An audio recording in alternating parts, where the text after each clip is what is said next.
नमस्कार, मैं हूँ मर्जीना और अभी हम हैं दिल्ली के उत्तर पूर्वी क्षेत्र में। राष्ट्रीय समाज पार्टी के महासचिव जी हमारे साथ हैं। इनसे हम कुछ सवाल पूछेंगे। सर, अभी दिल्ली में जो है दिल्ली में महिलाओं के साथ ज़्यादातर देखा जा रहा है कि बाकी स्टेट के अलावा, जैसे कि ये सेंटर है दिल्ली का, और यहाँ पे ज़्यादातर अत्याचार हो रहा है या फिर कहें तो रेप हो रहा है। तो आप क्या कहना चाहेंगे इस बारे में? देखिए, वो एक जमाना अलग था जब महिलाएं अबला समझी जाती थी। मैं समझता हूँ वो दिन अब गए। महिलाएं अब अबला नहीं है। और महिलाओं से जब लोग अबला कहते थे तो मैं समझता हूँ वो महिलाओं को खुद कर्टेल करने की कोशिश करते थे। मैं भारत की बहन, बेटियां, माता, बहनें सभी से अपील करूंगा आपके माध्यम से मर्जिना जी कि उन्हें आगे आना चाहिए। इस देश में जितना हक पुरुषों का है उतना ही हक महिलाओं का है। और महिला माँ होती है, बहन होती है, पत्नी होती है। ये तीनों रूप में अगर आप उसे देखें तो वो जननी होती है। माँ होकर वो बच्चे को जन्म देती है, बहन होकर वो भाई को संभालती है, पत्नी होकर वो अपना मायका और अपना ससुराल, पीहर और मायका, पीहर और ससुराल दोनों पक्ष को वो सबल करती है। मैं समझता हूं महिलाओं को अपनी जिम्मेदारी आगे आकर लेनी चाहिए। गुरु गोविंद सिंह ने कहा था कि लोग आपको खाना दे सकते हैं, लोग आपको पानी पीने के लिए दे सकते हैं, लेकिन कोई आपको राजपाट नहीं दे सकता। महिलाओं को आगे आकर छीनकर राजपाट लेना चाहिए। जिस दिन महिलाएं आगे आएंगी, जिस दिन महिलाएं भारत की संसद में 50% महिलाएं होंगी, भारत का प्रधानमंत्री महिला क्यों नहीं होनी चाहिए? महिलाओं ने क्यों नहीं सोचना चाहिए? महिलाएं आज आप देखिए, एक्चुअली मैं ये मानता हूं कि महिलाओं का भी उतना ही दोष है। भारत की जो सनातन संस्कृति है वो मात्र सत्तात्मक है, पितृ सत्तात्मक नहीं है। उसको पितृ सत्तात्मक मध्यकाल में बनाया गया है। तो मैं अपनी माता, बहनें, आपसे मैं अपील करूंगा, आप रिपोर्टर क्यों, आप एडिटर क्यों नहीं बनना चाहती? आप एडिटर बनिए। इस धूप में मैं देख रहा था सुबह से आप सड़कों पर दौड़ रही थी, रैली को कवर कर रही थी, मेहनत आप कर रही थी, लेकिन इसका जो क्रेडिट है वो कौन लेगा? एडिटर। तो आप रिपोर्टर क्यों, आप एडिटर क्यों नहीं बनना चाहिए? जानकर साहब महादेव जो हमारे नेता है, राष्ट्र नायक महादेव जी जानकर, उनकी लड़ाई इस बात की है कि रिपोर्टर ने रिपोर्टर नहीं रहना चाहिए, उसने एडिटर बनना चाहिए। भले वो छोटा होगा, यूट्यूब चैनल होगा, मेरा होगा। आपने कहा मर्जिना, वॉइस ऑफ मर्जिना जो आपका चैनल है, मैं समझता हूं इसको आप बड़ा करिए और ये सभी महिलाओं ने करना चाहिए। जानकर साहब की पार्टी छोटी थी, एक जमाने में वो 17-18 लोग थे। आज फक्र है कि उनके 4 विधायक हैं, 2 मंत्री हुए।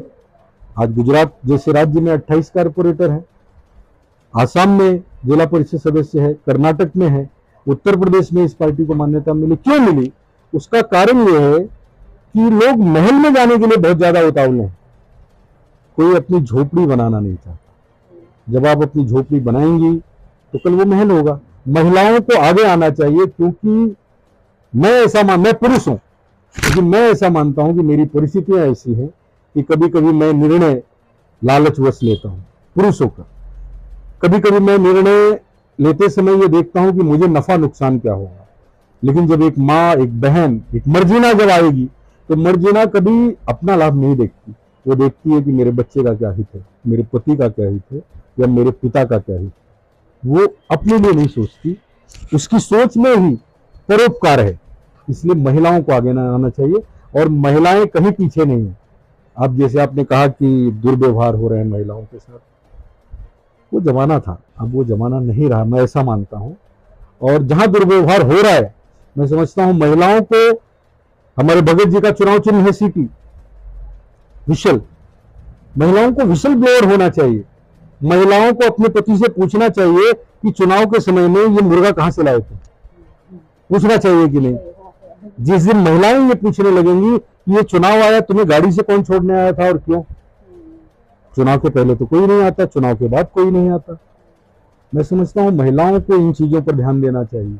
महिलाएं ये कहती हैं कि बच्चा बिगड़ गया, बच्चे को बिगाड़ता कौन है? चुनाव के समय उस बच्चे को मुफ्त में नेता नगरी के लोग बियर पिलाते हैं, मुफ्त में।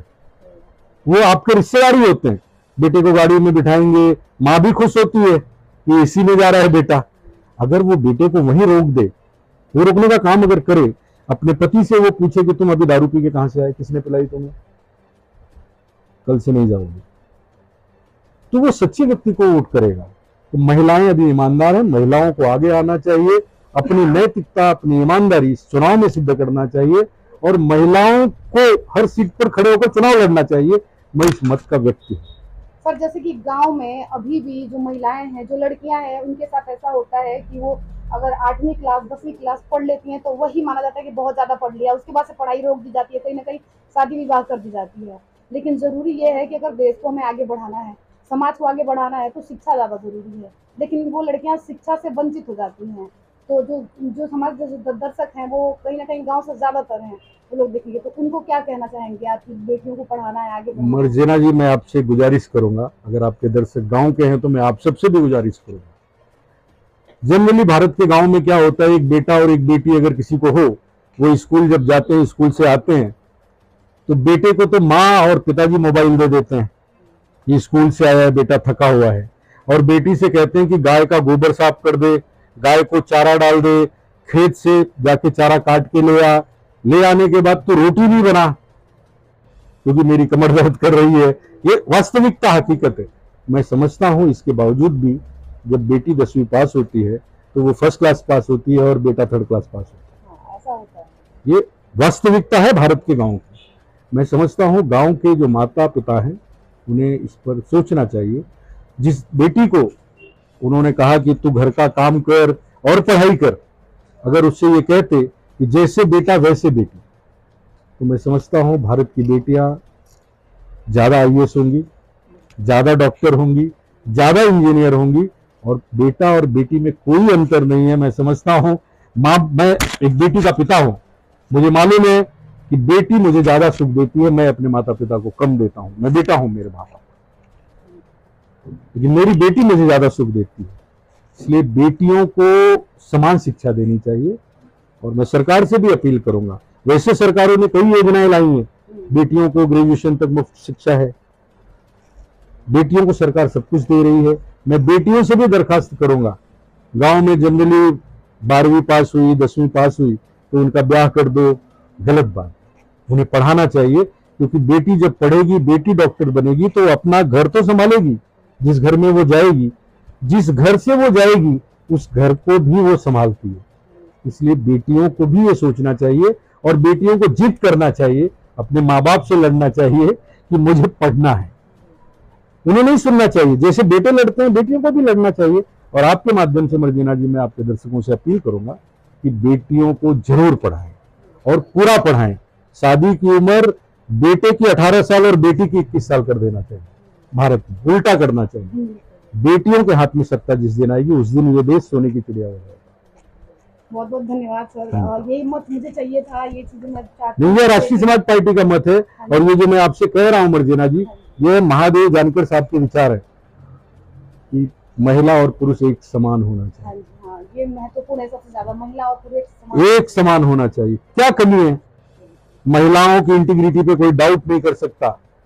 महिलाएं इस देश की, भारत की सनातन संस्कृति की महिलाएं, मैं समझता हूं जब पीछे एक बार कांग्रेस 2013-12 के आसपास बहुत ज्यादा इकोनॉमिकल क्राइसिस आया था इस देश में, तब भारत को बचा के रखने में अगर किसी ने योगदान दिया था तो वो भारत की महिलाएं थी, क्योंकि भारत की हर महिला के पास उसके नाक, जो नथ होती है ना नाक की, वो कम से कम 5 ग्राम सोने की होती है।